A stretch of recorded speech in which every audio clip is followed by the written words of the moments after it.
Hello बच्चों, मैं स्मिता बिजलवान स्वागत करती हूँ।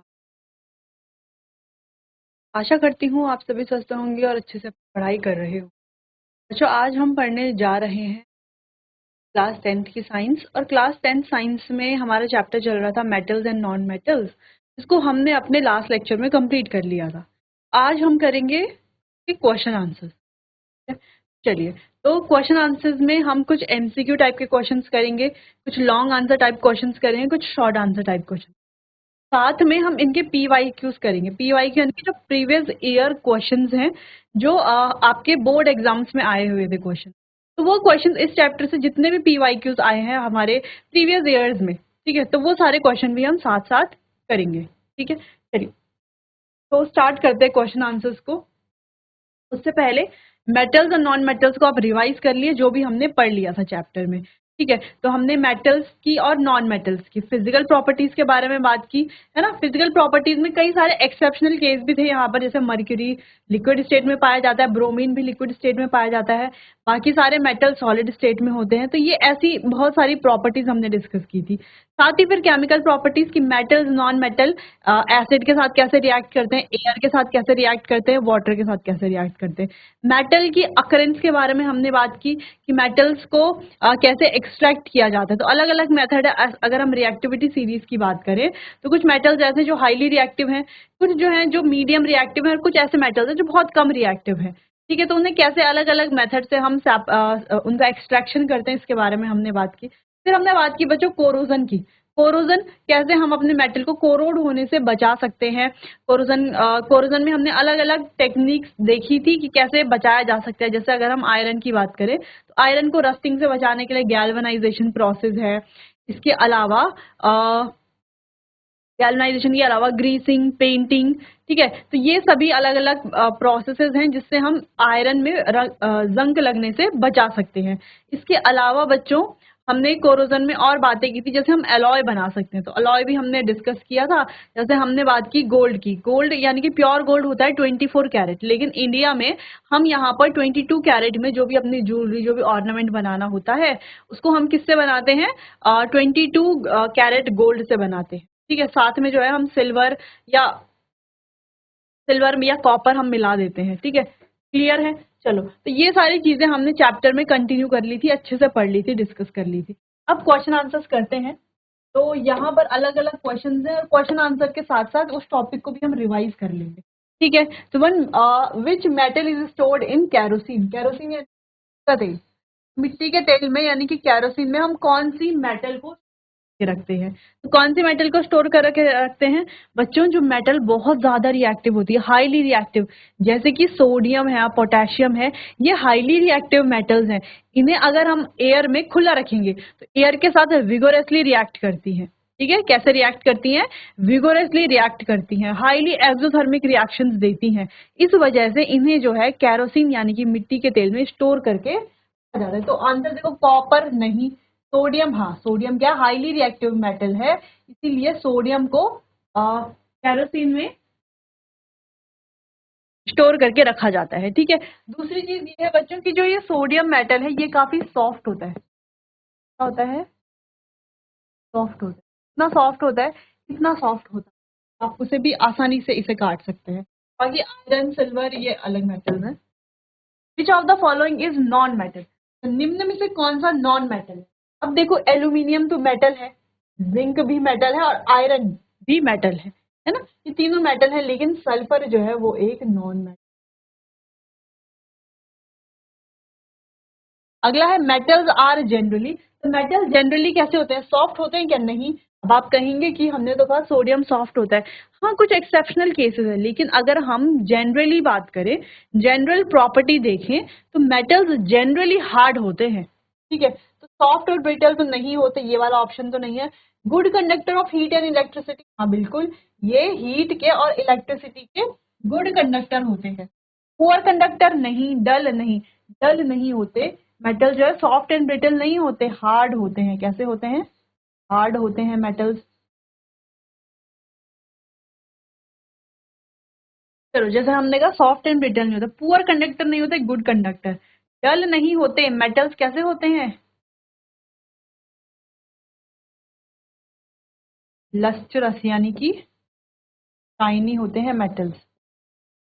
जो बाकी प्रॉपर्टीज हैं वो किसकी लिखी गई हैं, वो है नॉन मेटल की। नॉन मेटल पुअर कंडक्टर होते हैं, सॉफ्ट एंड ब्रिटल होते हैं और डल भी होते हैं।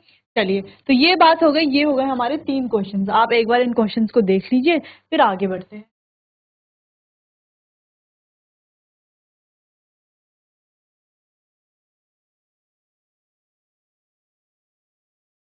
चलिए आगे बढ़ते हैं। नेक्स्ट क्वेश्चन है, which gas is evolved when zinc react with dilute hydrochloric acid. यानी कि जिंक जब डाइल्यूट हाइड्रोक्लोरिक एसिड के साथ रिएक्ट करती है, यानी कि जिंक क्या है, हमारा मेटल है, और मेटल जब HCl यानी कि एसिड के साथ रिएक्ट करेगा तो क्या बनेगा, सॉल्ट एंड हाइड्रोजन गैस। तो कौन सी गैस इवॉल्व होगी, hydrogen gas evolve. Carbon dioxide बिल्कुल नहीं, नाइट्रोजन बिल्कुल नहीं, ऑक्सीजन तो इवॉल्व होगी नहीं। ठीक है, अगला क्वेश्चन है, which non metal is a good conductor of electricity. कौन सा नॉन मेटल ऐसा है जो इलेक्ट्रिसिटी का गुड कंडक्टर है। नॉन मेटल बात हो रही है जो इलेक्ट्रिसिटी का गुड कंडक्टर है। अब ये इंपॉर्टेंट क्वेश्चन है। वैसे तो हमें पता है कि मेटल्स होते हैं इलेक्ट्रिसिटी के गुड कंडक्टर और हीट के भी, लेकिन एक नॉन मेटल ऐसा है जो इलेक्ट्रिसिटी का गुड कंडक्टर होता है। वो कौन है, वो है ग्रेफाइट। देखो सल्फर, फास्फोरस, ब्रोमीन बिल्कुल नहीं, कौन सा है, ग्रेफाइट। ग्रेफाइट क्या होता है, एलोट्रॉप है कार्बन का।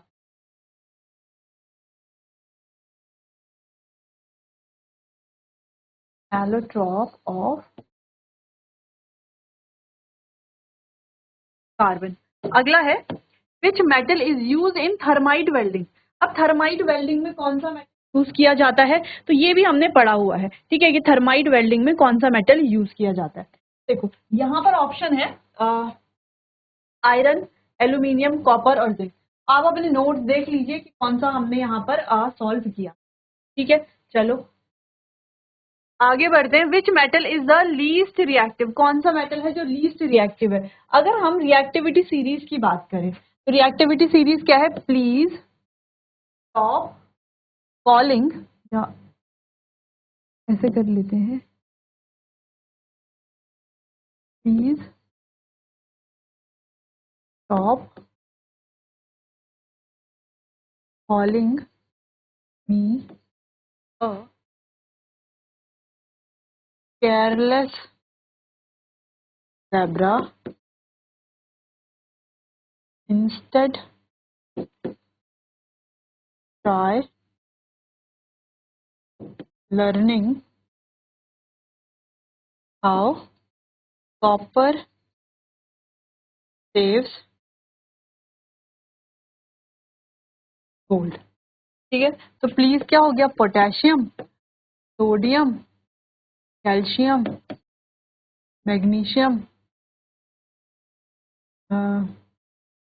एल्यूमिनियम, यहाँ पर आ गया कार्बन। कार्बन मेटल नहीं, आ गया जिंक, आयरन, लेड, ये आ गया हाइड्रोजन, देन आ गया कॉपर, सिल्वर और गोल्ड। तो देखो सबसे ज्यादा लीस्ट रिएक्टिव कौन सा है, गोल्ड है। तो आप अगला है, रस्ट इज मेनली। रस्ट है क्या, रस्ट को क्या बोल रहे हैं, क्या रस्ट आयरन सल्फाइड है, बिल्कुल नहीं। आयरन क्लोराइड है, नहीं। आयरन कार्बोनेट है, नहीं। क्या है, हाइड्रेटेड आयरन ऑक्साइड, सिंपली क्या है वो, आयरन ऑक्साइड है। अगला है, which metal can not displace zinc from zinc sulphate. तो कौन सा मेटल है जो जिंक को जिंक सल्फेट के सॉल्यूशन से नहीं हटा सकता है ना, डिस्प्लेस नहीं कर सकता। तो देखो कौन नहीं कर सकता, जैसे मान लो जिंक सल्फेट का सॉल्यूशन है, इसमें से कौन जिंक को डिस्प्लेस नहीं कर सकता, जो जिंक से कम रिएक्टिविटी वाले मेटल होंगे वही तो नहीं कर पाएंगे। जैसे देखो मैग्नीशियम भी देखो ऊपर है, सोडियम भी ऊपर है, कॉपर नीचे है और एल्यूमिनियम भी ऊपर है। अगर आप ध्यान से देखो मैग्नीशियम, सोडियम और एल्यूमिनियम तो ही क्या है, कॉपर से ऊपर है रिएक्टिविटी सीरीज में, और जिंक से ऊपर तो है। ठीक है, क्या है, जिंक से ऊपर है। एक ही है, वो है कॉपर। कॉपर अगर आप ध्यान से देखो तो बहुत नीचे है रिएक्टिविटी सीरीज में। तो जो कॉपर है वो डिस्प्लेस नहीं कर सकता जिंक को जिंक के सल्फेट से।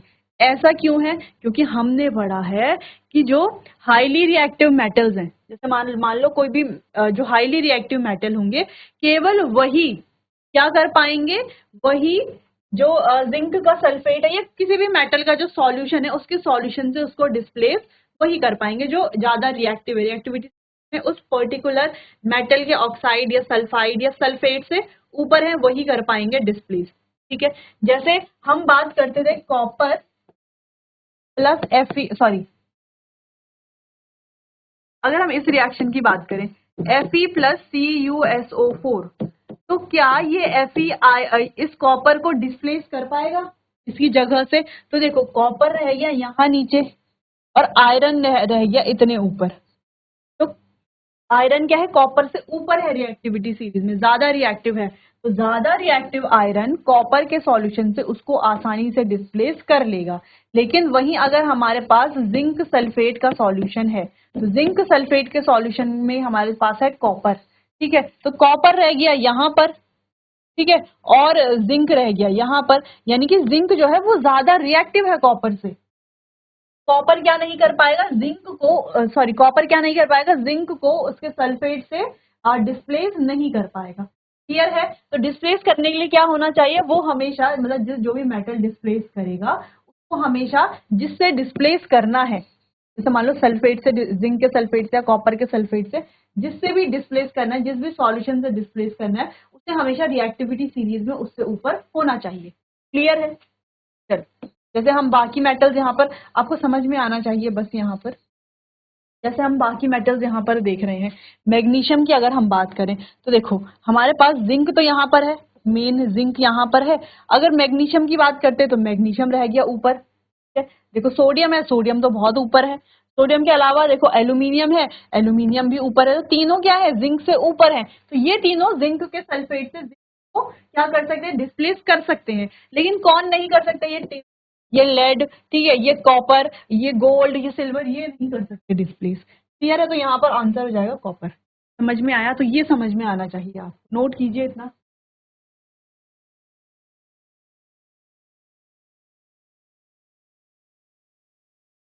चलिए आगे है, the process of coating iron with zinc is called, यानी कि आयरन को जिंक से कोट करने की प्रोसेस कहा जाता है। ये है हमारा आयरन, मान लो। ठीक है, अब आयरन पे रस ना लगे इसलिए इसे बाहर से इसकी लेयर को क्या कर दिया जाता है, कोट कर दिया जाता है जिंक से। इस प्रोसेस को कहा जाता है गैल्वेनाइजेशन।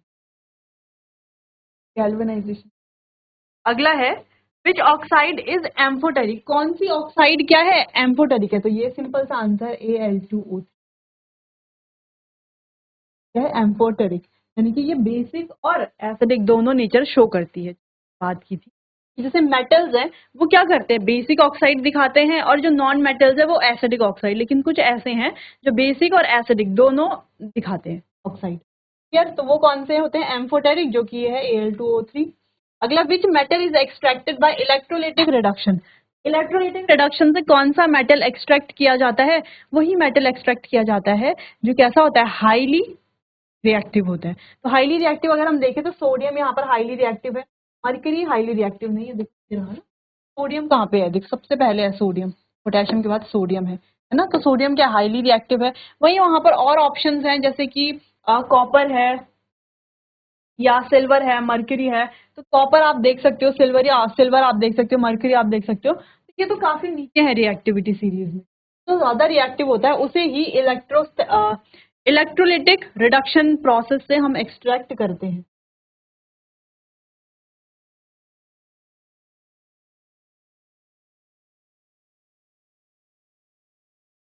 नेक्स्ट अगला क्वेश्चन है, which metal is use to make electrical wire. तो कॉपर मेटल को हम यूज करते हैं इलेक्ट्रिकल वायर के लिए। अगर हम सोडियम, कैल्शियम और पोटेशियम की बात करें, ये कैसे हैं बच्चों, ये सॉफ्ट मेटल्स होते हैं, हाईली रिएक्टिव होते हैं, तो इनकी वायर नहीं बनाई जा सकती क्योंकि सॉफ्ट है, डक्टाइल नहीं है इतने ज्यादा। कॉपर क्या है, बहुत ज्यादा डक्टाइल है, डक्टाइल डक्टाइल नेचर की वजह से, डक्टाइल नेचर की, डक्टाइल नेचर। अगला क्वेश्चन है, which of the following is the most reactive metal. तो सबसे ज्यादा रिएक्टिव मेटल कौन सा है, वो है potassium.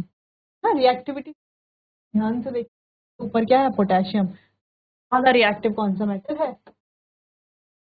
Which metal is liquid at room temperature, ये तो हमें पता है कि रूम टेम्परेचर पर कौन सा मेटल लिक्विड होता है। बहुत इंपॉर्टेंट क्वेश्चन है, बहुत बार पूछा गया है और हमें जो है बहुत हम कह सकते हैं कि जब हम चैप्टर पढ़ रहे थे तो बहुत बार हमने इसे रिवाइज किया था। तो क्या है, आप खुद से टिक कर लेंगे, ठीक, यहाँ पर ये कौन सा मेटल रूम टेम्परेचर पर लिक्विड होता है।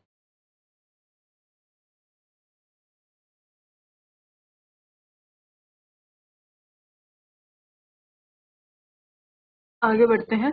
नेक्स्ट है bronze is an alloy of, bronze किसका अलॉय है, ब्रॉन्ज अलॉय होता है कॉपर और टिन का, ठीक है। वहीं अगर हम बात करें ब्रास की, तो ब्रास अलॉय होता है कॉपर और जिंक का, ठीक है। तो कॉपर और जिंक का अलॉय क्या है, ब्रास है। कॉपर और टिन का अलॉय है ब्रॉन्ज। वहीं अगर हम बात करें आयरन और कार्बन का अलॉय क्या है, steel. Which property allows metal to be drawn in wire, तो कौन सी प्रॉपर्टी है जिससे मेटल को वायर में ड्रॉ किया जा सकता है, तो वो प्रॉपर्टी होती है डक्टाइलिटी। मैलिएबिलिटी, मैलिएबिलिटी वो प्रॉपर्टी है जिससे मेटल को क्या किया जाता है, थिन शीट्स में कन्वर्ट किया जाता है, थिन शीट। बाकी सोनोरिटी के तो मतलब है कि मेटल्स क्या है, सोनोरस है, साउंड प्रोड्यूस करते हैं। हार्डनेस यानी कि कठोरता, हार्डनेस की प्रॉपर्टी। अगला है which metal react vigorously with cold water, कौन सा मेटल कोल्ड वाटर के साथ विगोरसली रिएक्ट करता है। देखो आयरन की बात अगर हम करें तो आयरन तो रिएक्ट करता है किसके साथ, स्टीम के साथ, ठीक है। वहीं अगर हम सिल्वर की बात करें तो सिल्वर रिएक्ट नहीं करता है वाटर के साथ, अब वो कोल्ड हो वो हॉट है वो कैसा भी है, वाटर के साथ रिएक्ट नहीं करता है। कॉपर की बात करें तो कॉपर जो है नॉर्मल वाटर के साथ रिएक्ट करता है, लेकिन बहुत ज्यादा विगोरसली रिएक्ट नहीं करता है, ठीक है, लेस वायलेंटली रिएक्ट करता है, नॉर्मली रिएक्ट करता है। लेकिन सोडियम एक ऐसा मेटल है जो बहुत ज्यादा विगोरसली रिएक्ट करता है। क्लियर है, चलिए इसे एक बार देख लीजिए।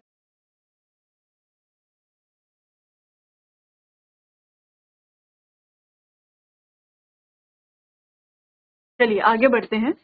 नेक्स्ट क्वेश्चन है यहाँ पे which non metal is stored under water, कौन सा नॉन मेटल है जिसको अंडर वाटर स्टोर किया जाता है, वह phosphorus. Which metal is use for making cooking utensils due to good conductivity and corrosion resistance, कौन सा मेटल है तो कुकिंग यूटेंसिल्स बनाने के लिए यूज किया जाता है क्योंकि वो क्या है, गुड कंडक्टिविटी देते हैं और कोरोजन रेजिस्टेंस भी होते हैं, तो वो होते हैं एल्यूमिनियम। सोडियम पोटेशियम कैल्शियम इनसे जो है बर्तन यानी कि कुकिंग यूटेंसिल्स नहीं बनाए जा सकते। क्लियर है, तो आपको ये नोट कर लेने हैं। आज हमने एमसीक्यूज कर लिए हैं, अपने आने वाले अगले सेशन में हमको long answer type question, short answer type question solve करने हैं, ठीक। तो चलिए बच्चों आज के लिए इतना ही, मिलते हैं अपने आने वाले अगले सेशन में, तब तक के लिए आपका बहुत बहुत धन्यवाद।